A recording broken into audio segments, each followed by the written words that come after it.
Oke baik Pak Susno, jadi berarti memang restoratif justice harus ada yang namanya pertimbangan ya? Harus ada minta maaf dan kalau memang itu bisa dilihat di SP3-nya. Saya kira pegang SP3-nya. Ya, Pak Yakub ada pertimbangan dalam restoratif justice atau enggak? Ada jelas ya, di SP3-nya nanti mungkin bisa dikonfirmasi langsung oleh pihak yang menerima langsung bahwa saya baca sedikit bahwa sehubungan dengan rujukan di atas diberitahukan kepada kepala bahwa terhitung mulai tanggal sekian penyidikan yang diduga dilakukan oleh tersangka Damar Lubis dihentikan dengan alasan demi hukum berdasarkan keadilan restoratif sebagaimana resume singkat hasil penyidikan terlampir. Nah, jadi sudah jelas bahwa SP3-nya itu dikarenakan adanya keadilan restoratif.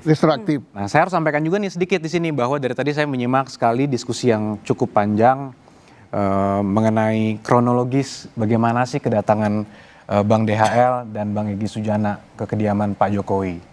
Saya tentunya tidak hadir di situ, saya harus sampaikan pada saat itu. Jadi saya tidak bisa terlalu detail mengatakan apa yang terjadi dalam situ. Tapi yang dapat saya sampaikan, dan ini sudah disampaikan langsung oleh Pak Jokowi kepada kami, adalah pertemuannya berjalan dengan sangat baik. Silaturahminya itu berjalan dengan sangat kekeluargaan. Bayangkan saja Mbak, kalau ada orang yang bertamu, masa buat apa? Masa mau berantem?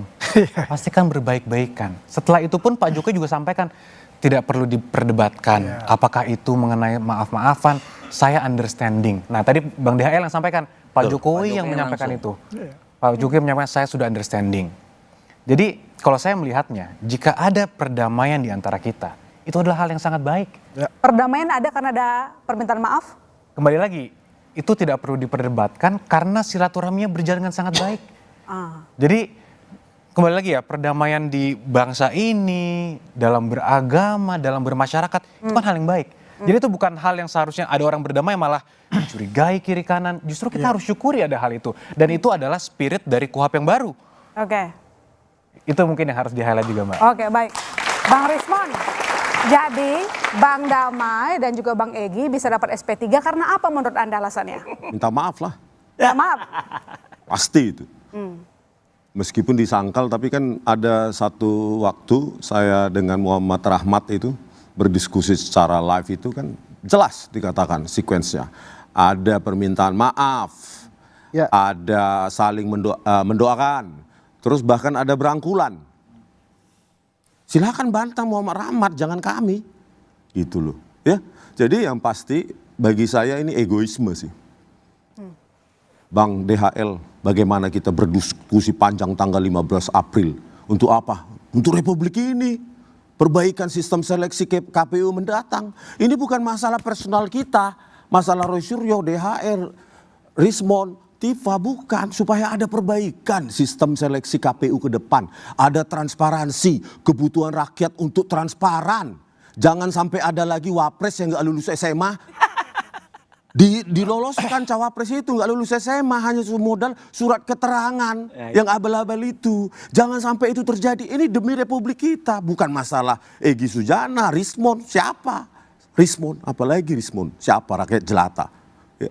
Jadi kalau ini kan saya kembali lagi ingat ke perkataan Pak Joko Widodo bahwa ini harus disettle secara terhormat, diselesaikan berwibawa bermartabat di pengadilan. Di pengadilan. Saya akan datang meskipun ada kalimatnya, condition, kalau diminta oleh hakim. Nah pertanyaannya, pastikan aja nanti Pak Jokowi untuk datang pengadilan. Nggak usah pakai wakil atau Zoom. Kami udah siapkan 1000 pertanyaan nanti di pengadilan. Gitu loh. Itu akan menyelesaikan semuanya. Tetapi, ya, saya heran. Kenapa yang pro Jokowi sekarang dengan adanya RJ kok berselebrasi ya? Padahal Pak Jokowi menyatakan harus diselesaikan, dituntaskan di pengadilan secara bermartabat. Nama saya dipulihkan. Kalau semua nanti RJ, nggak terpulihkan dong namanya Pak Jokowi. Kalau semua nanti RJ, kami datang, RRT datang, RJ, yang lain lagi datang, RJ. Nama Pak Jokowi akhirnya menggantung. Harusnya pihak pro Jokowi kecewa sama Pak Jokowi kok dikasih RJ itu. Dituntaskan di pengadilan. Asalkan Pak Jokowi menjaga janjinya datang di pengadilan untuk menghakimi kami. Karena pasal 7 pasal loh ini. Pak Jokowi sendiri yang melaporkan kami 7 pasal, bertanggung jawablah 7 pasal ini, datang di pengadilan, ayo kita pulihkan nama baik Pak Jokowi. Gitu loh. Dengan one condition kalau saya, one condition, meskipun inkonsistensi Pak Jokowi ini, waduh udah di mana-mana lah inkonsisten. Datang ke pengadilan langsung, tidak live, tidak zoom, tidak tanpa perantara, tanpa hanya catatan. Ayo kita tuntaskan. Jadi Anda merasa dipecah dengan penerbitan SP3 kepada Bang Egy dan juga Bang Damai? Sekali lagi, kalau dipecah itu seolah-olah ini kebutuhan personal RRT dan lainnya. Ini kebutuhan Republik ini mengetahui riwayat pendidikan presidennya yang 2 periode. Nggak ngaruh bagi saya. Bahkan di kasus Jessica Woso, saya sendiri terus berteriak manipulasi barang bukti digital oleh Puslap Polri. Saya sendiri berani. Yang lain mundur pun saya akan maju. Ini bukan masalah DHL, ES. Rakyat perlu tahu loh. Masa kita gelar perkara khusus, cuma lihat begini aja di meja. Dikatakan udah ditunjukkan. Begitu. Anda merasa Bang Damai mengkhianati Anda dan kawan-kawan? Nggak mau ke situ ya, biarkan Bang DHL yang mengatakan itu. Ya, perbincangan kita panjang by telepon. Semuanya demi negara ini, Bang DHL. Pembicaraan kita semuanya demi Republik ini, bukan kepentingan Rismon, Roy, saya Pipa, lebih dulu DHL. mengatakan seperti itu. Ya. Kalau sekarang berubah sikap, kenapa? Biar nggak ada dusta di antara kita, surat tadi SP3 sudah saya kirim. Silakan tayangkan kalau sudah siap. Kita akan lihat dari poin K meloncat ke poin belum L. ada Bang, Itu nanti ada. kita keluarkan ya. Kita keluarkan. Kita sudah bacakan. Silakan. Anda berbelot, Anda tidak setia kawan versinya Bang Rismon tuh. Oh enggak, saya Anda nggak baca egois. seperti itu. Saya nggak percaya, seperti itu. Enggak. Kalau seperti itu, berarti dia menuduh Mas Roy yang menyatakan kami memang terpisah, ya kan? Nah, walaupun saya nggak perlu, kecuali dia ngejar saya buka, kan gitu. Nah, ini understanding juga nih namanya, ya kan? Karena dia mau atas nama RRT, berarti Rismon tidak ada keberatan terhadap pernyataan rekan kita Roy, ya kan? Apanya? Nah, artinya ya silakan tafsirkan sendiri. Saya juga tidak mau menjat yang aku keponakan saya ini. Saya belum pernah ketemu pada saat itu. Bahkan makanya saya minta kepada Om Roy ajak Pak Rismon.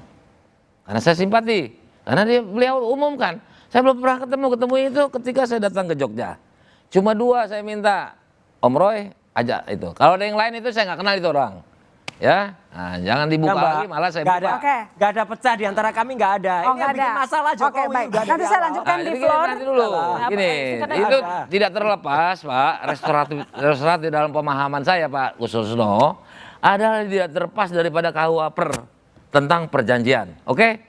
Walaupun tadi Pak Jokowi menyatakan tidak ada, jangan bicara maaf-maafan lagi, ya kan? Saya juga mengakui, saya tidak ada minta maaf. Bang Egy juga, kalau Pak Rismon kan itu asumsi, karena nggak ada di situ. Dia menilai ya. Yang mengatakan Bang Muhammad Rahmat, kami artinya kan gini, apakah percaya mutlak itu 100%, sedangkan Pak Roy itu jadi pecah juga dong RRT. Pak Roy percaya sama saya dengan ini. Artinya berarti menyerahkan aja kepada publik. Karena saya juga nggak dengar langsung. Saya nggak nonton loh. Ya kan, kalau Pak Rahmat yang tempo hari ada di sana, yang menyatakan seperti itu, artinya ini sudah menyampaikan. Jadi kami sama-sama menyampaikan. Artinya gini, bagian daripada perjanjian. Yang jelas saya neken. Ketika pihak di sana meneken, saya neken itu kan udah jadi. Neken RJ itu, neken RJ. Neken RJ, tanggal 12, saya ngaku kan, bohong tanggal 12, saya 100% bohong. Tapi saya tidak mengupas tentang pengacaranya Egy. Jangan-jangan sebelumnya atau apa saya nggak mau tahu. Saya tanggal 13 neken. Artinya mau diartikan. Itu restoratif. Pak Suparji, jadi bagaimana ketika SP3 diterbitkan? Apakah ada tanda-tanda tidak ada? Jadi kalau dibilang, Bang gantian Bang, sebentar dulu. Hostnya udah di depan masih bicara. Ya, pertama supaya ini tidak menjadi bola liar. Kembalikan pada aturan hukum yang berlaku. Memang bola liar. Memang bola liar acaranya. Maka kita arahkan seperti itu, jadi bola liar. Yang kedua, sesuaikan dengan fakta yang ada, masalah, dan berikan solusi yang tepat. Faktanya adalah ada perkembangan tentang kasus dugaan ijazah palsu ini yang di SP3. Jadi sudah kita baca bahwa alasannya adalah demi hukum. Ya. Dan kita harus mengacu bahwa ini prosesnya penyidikan, dan dalam KUHP yang baru, pasal 361 KUHP itu, ketika perkara dalam proses penyidikan, penuntutan, maka penyelesaiannya menggunakan KUHP yang lama. Tetapi secara material bahwa nanti menggunakan KUHP yang baru, kecuali yang menguntungkan atau meringankan bagi seorang terdakwa. Jadi clear di situ. Maka kalau kita mengacu pada konteks keadilan restoratif, pada dasarnya kan bergeseran dari keadilan retributif menjadi keadilan restoratif. Di mana pada dasarnya adalah sebuah musyawarah untuk mencapai kesepahaman antara pelaku dengan korban untuk memulihkan korban tadi itu. Ya tentunya salah satu instrumennya adalah jika merasa dicemarkan nama baiknya, merasa difitnah, maka kemudian ada instrumen untuk permohonan maaf. Ya. Maka untuk itu memang secara clear keadilan restoratif itu diatur di pasal 79 sampai 88 KUHP yang baru. Iya. Dan itu mekanismenya mulai dari penyidikan, penuntutan, sampai di persidangan. Dan kemudian ada syarat-syarat, bukan residivis, maksimal 5 tahun, dan kemudian ada perjanjian di penyidikan dan sebagainya. Maka dalam hal ini bahwa memang mensyaratkan tadi itu understanding, kesepahaman tadi itu, ada permusyawaratan. Bener. Maka dalam hal ini sebetulnya sudah terpenuhi alasan berhenti demi hukum. Demi hukum itu tadi Pak Jenderal mengatakan salah satunya kalau delik aduan maka pengadunya adalah mencabut. Mungkin juga karena daluarsa, karena meninggal dunia, yaitu nebis in idem, maka demi hukum ini sudah dihentikan. Maka alasan dihentikan perkara ini SP3-nya demi hukum karena adanya keadilan restoratif. Mestinya diperjelas lagi keadilan restoratif karena adanya pencabutan aduan dari pihak pelapor. Tadi persoalannya adalah Bang Damai ini tidak orang yang dilaporkan. Tapi kemudian sebetulnya keadilan restoratif ini seperti apa? Apakah ada pencabutan demi hukum yang mana sebetulnya ini?